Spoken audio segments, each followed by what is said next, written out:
have a new book to talk to you about. It's called When Two Feathers Fell from the Sky. The title doesn't really tell you that much about the book, but I will tell you that Two Feathers is the protagonist. She is half Cherokee. The book is set in the 30s, and she is a horse diver. And back in the day, there was this carnival trick where a woman on horseback would actually dive into a pool. In this case, the pool is, I think, 11 feet deep. And this book tells that story, but it's also set in a place called Glendale Park in Nashville, Tennessee, that was an actual place. So we are considering this historical fiction by Margaret Verbo. And there is so much to this book. Two Feathers is a great character.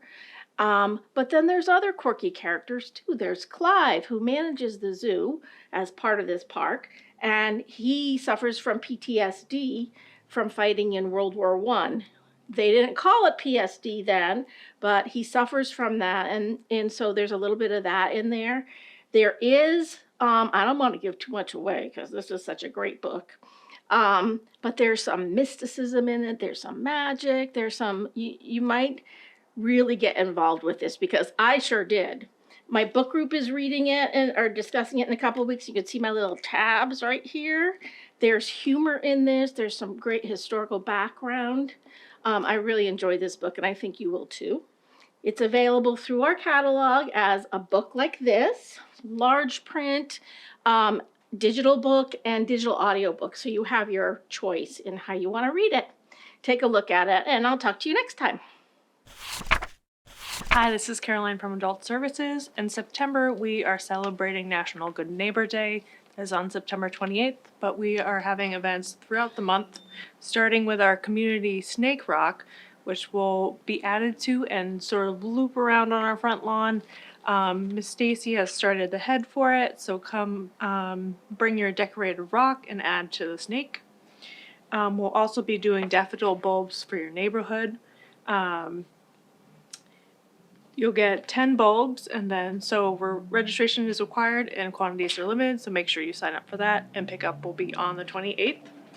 We're also doing a personal care products drive, which you can bring to the library throughout the month of September. We have a list for you here in the library, or it's available on our calendar. Every Saturday, children's will be doing kindness cards for nursing homes, and then on September 12th, they'll be doing kindness rocks.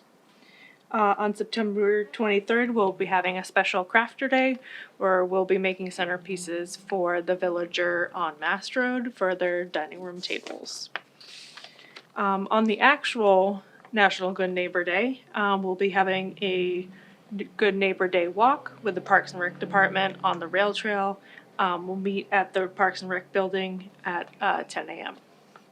Then we'll also be having a drop-in book club. And we'll be talking about This Is Where You Belong by Melody Warnick. No registration is required for that.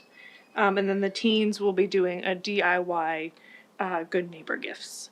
So come on down, check out our calendar, and make sure you register for different programs. Hi everyone, Liz here from Adult Services.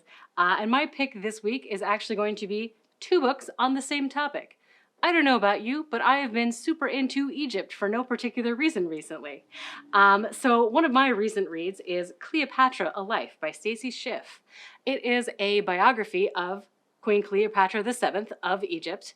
And this is a fascinating and entertaining book because you may be familiar with Cleopatra and Julius Caesar and Mark Antony, but the more anecdotes you learn about them, the more you might realize that they are three of the messiest people to ever live.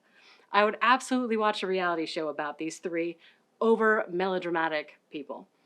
There's such wonderful stories as, let's see, Cleopatra dissolving the most priceless piece of jewelry, an earring made of pearls, in a glass of vinegar so that she could drink it to win a bet. Let's see, Cleopatra giving away her solid golden tableware just because she could. So wonderfully informative. and also entertaining read. And of course, our perception is colored by the fact that the only written sources we have are from people who didn't like Cleopatra very much. So the book also presents her as an enterprising woman who is trying to keep her kingdom independent in the face of the much more powerful Roman Empire. All that also, but it's also very fun.